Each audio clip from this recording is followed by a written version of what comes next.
1994 से 2004, इसमें शासन पर मैं नहीं जा रहा, कालखंड बोल रहा हूं, कई शासन आए हैं। टोटल आतंकवाद की कुल घटनाएं 40,164 हुई। छोटी छोटी घटनाएं भी है, कुछ बड़ी भी है। 2004 से 14 मनमोहन सिंह सोनिया जी के शासन का समय आतंकवाद की घटनाएं 7,217 हुई, 7,270। और नरेंद्र मोदी सरकार में 14 से 23 तक सिर्फ 2,000 हुई, 70% की कमी आई। और मैं थोड़ा और एक्सप्लेन करना मांगता हूं कि ये जो 2,197 आई है, इसमें से एक घटना का जिक्र है। 65% घटनाएं पुलिस की गई कार्यवाही के कारण अकर हुई है।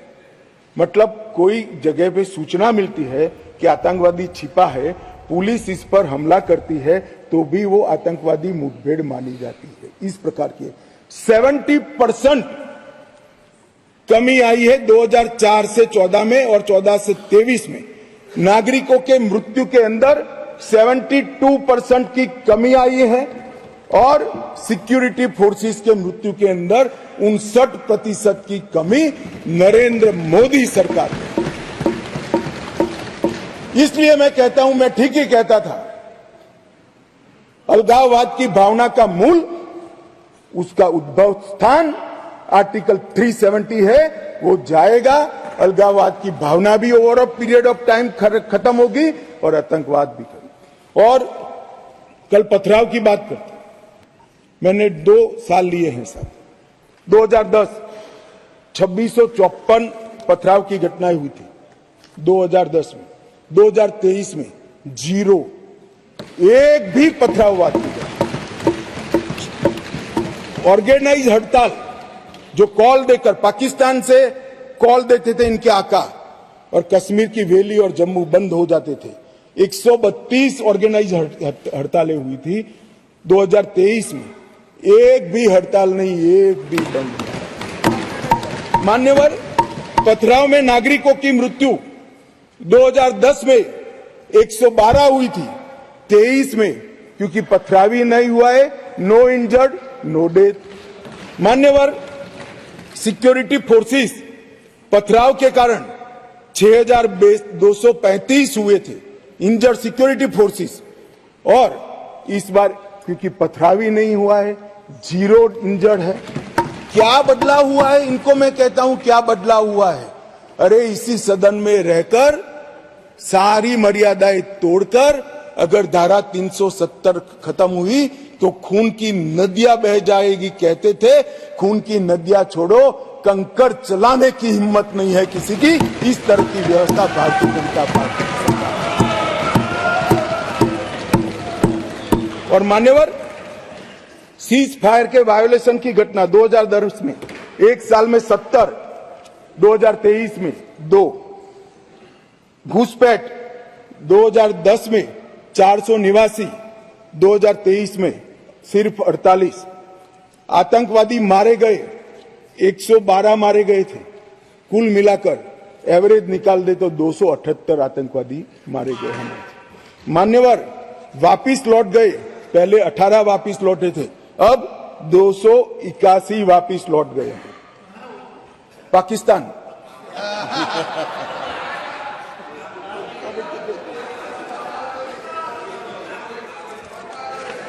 मान्यवर, और वो ऐसे ही नहीं हुआ है। जम्मू कश्मीर की लोगों की सुरक्षा और इनके जीवन की क्वालिटी सुधारने के लिए नरेंद्र मोदी जी के नेतृत्व में भाजपा सरकार ने अथक परिश्रम किया है।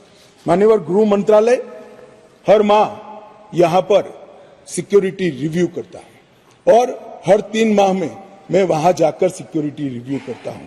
मान्यवर, एक 0 टेरर प्लान बनाया गया है जिसको हमने इम्प्लीमेंटेशन में लाया है। 3 साल से वो प्लान एक्शन में है।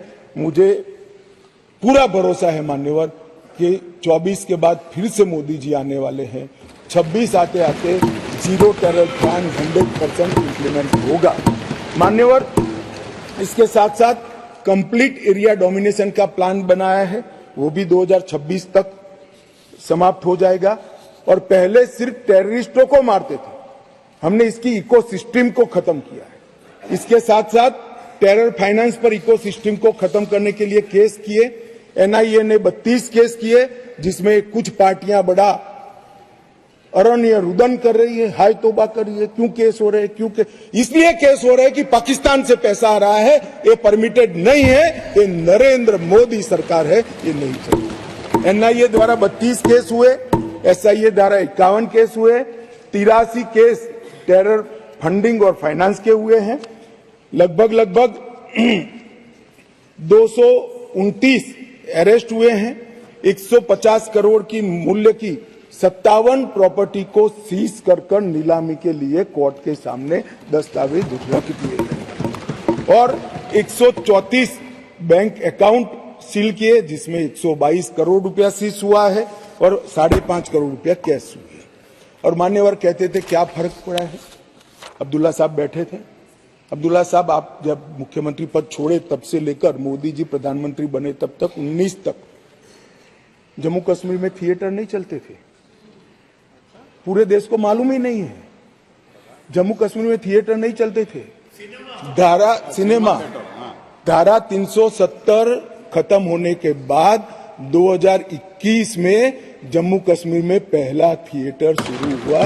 30 साल के बाद क्या परिवर्तन हुआ है पूछते हैं, इसलिए मैं कह रहा हूं कि यह परिवर्तन हुआ है। श्रीनगर में एक मल्टीप्लेक्स बना, पुलवामा, शोपिया, बारामूला, हंदवाड़ा 4 नए थिएटर खुले। 100 से अधिक फिल्मों की शूटिंग शुरू हो गई।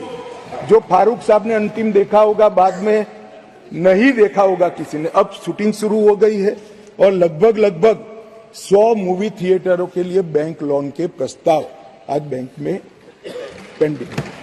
ये मान्यवर इंडिकेटर है, थिएटर खोलने की स्थिति ही नहीं थी। क्यों बंद करने पड़े थे मुझे बताओ ना।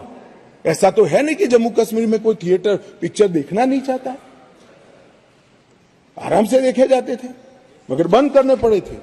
मान्यवर लगभग कहते थे कि क्या हुआ था कि 370 खत्म करना पड़ा।